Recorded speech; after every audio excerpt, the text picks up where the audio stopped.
In 1881, a member of Clan na Gael known as Jeremiah O'Donovan Rossa organizes a skirmishing fund where he collects donations from Irish Americans to fund a campaign. With the help of a Dr. Thomas Gallagher who designs bombs, Henry Dalton who handles explosives, and a James McDermott who tests explosives in Pennsylvania and New Jersey, they launched the Fenian Dynamite Campaign, which lasts from 1881 to 1885. A series of bombings done throughout Britain in protest and against British rule in Ireland that kills 4 people and injures 86. The Fenian Dynamite Campaign was also highly controversial among Irish nationalists themselves. Some of them believed that it was too extreme.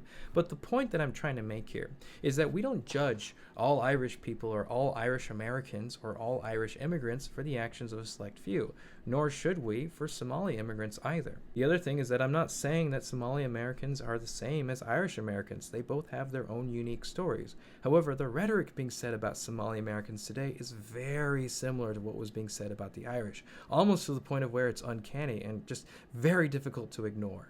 It's so important to understand how distinct the Irish were considered back then in the 1800s. They weren't considered Christian. They weren't considered white even. They were considered mentally deficient, and there were diagrams published in books comparing them to Africans because they were considered genetically inferior to the English. That's the exact same argument being made about Somali Americans right now, which is completely unfair. And we know better, so we don't have to make that same mistake again.